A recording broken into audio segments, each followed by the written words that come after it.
and then the book ends.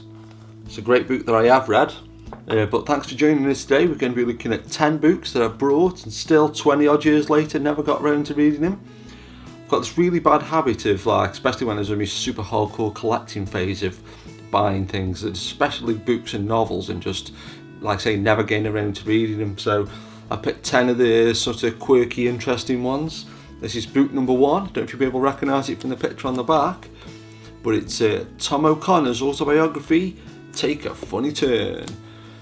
I always remember Tom O'Connor being on TV loads when I was a kid, but what really made me buy this book was I was watching Stuart Lee. He did this thing called the 41st Best Stand-Up Comedian, and he did a whole 20-minute routine, well, part of the stand-up, whole like 20 minutes on why his mum thought Tom O'Connor was a way better stand-up, and he keeps saying this joke over and over again that Tom O'Connor was saying how quick-witted he was and everything. So yeah, I'll have to get around to reading that. That's book number 1. This is book number 2. I'm a huge fan of the Clint Eastwood film Firefox, and this is the sequel. Not many people know about this. It's called Firefox Down. That made me laugh when I was just looking at these books. The bookmark here is on page number 5, and it's like basically the first chapter.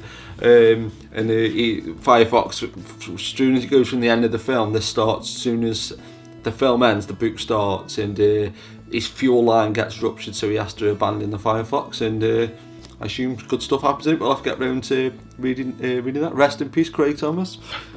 This is book number 3, 20,000 Leagues Under the Sea by Jules Verne. One thing I do think is funny about this book, the more I think about it, is you think about it's like literally this novel that's got this amazing reputation. Jules Verne, like considered one of the best authors of all time. You know, it's originally written in French. Somebody's gone to all the trouble of translating, you know, how many 380 pages, and I still can't be bothered to read it. But yeah, 20,000 Leagues Under the Sea. This is book number 4. This is a book version of the Columbo TV show. Always loved the Columbo TV show ever since I was a little kid, and one thing that I really love about Columbo, and this seems really crazy, is I love putting it on in the afternoon, and it's so relaxing that I fall asleep with it on.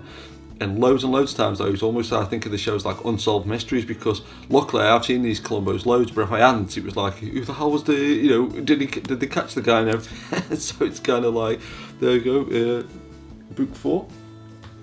This is book 5, Freeway Fighter by Ian Livingstone. These books were huge in the 80s, like they were like choose your own adventure, fighting fantasy books where, you know, normally you should have like a couple of dice and a sheet of paper, and you have to like get your provisions and all this kind of stuff. And they did loads of different ones, horror, fantasy. This is obviously based around, well, not based around, but it's obviously very Mad Max like, you know, post-apocalypse and stuff like that. As they're cool books, like I say, normally Steve Jackson, but it's book number 5. I'm a sucker for animal books, so I got this. This is Dewey, based on a real cat that used to live in a library. I heard loads of people saying really good things about this book, but as every single book on this video, I still haven't got round to reading it yet. But I don't know if they're making a film about this, but that looks like quite a good book.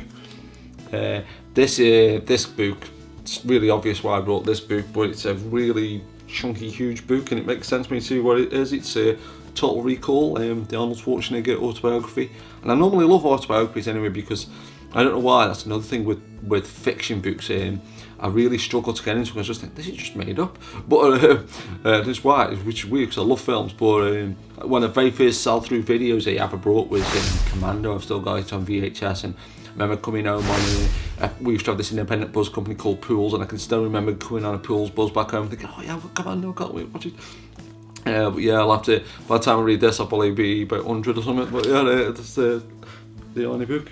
Oh, this is I've kind of skimmed through this book, just little segments of it, but this is Ban This Filth. There used to be somebody in the UK named Mary Whitehouse. She hated sort of swearing on TV and violence and things like that.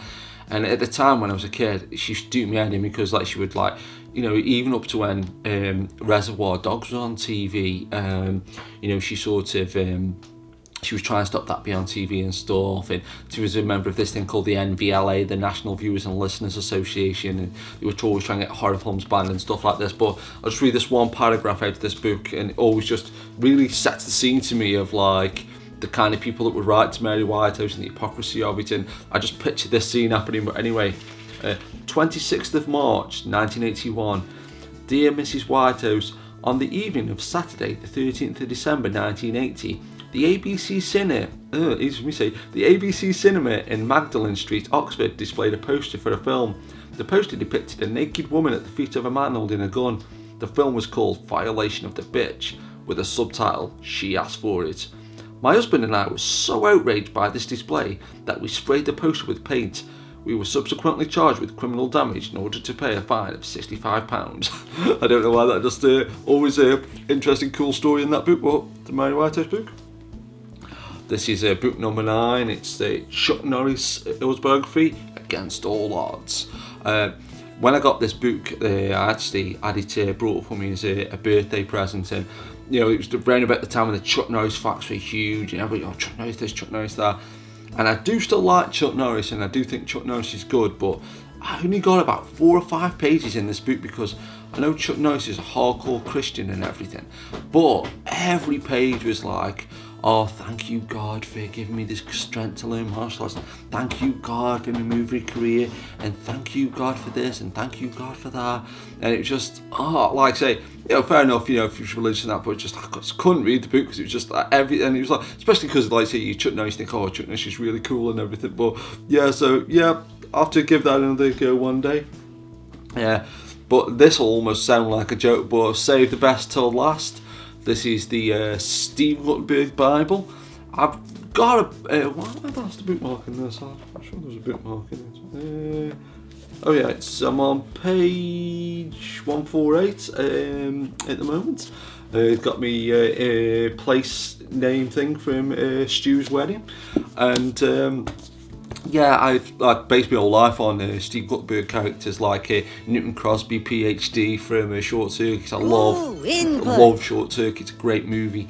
Karen Mahoney from Police Academy. And reading this, one thing that was really awesome was basically his first acting gig. I think he did a KFC advert, but his first proper film was Roller Coaster Disaster Movie.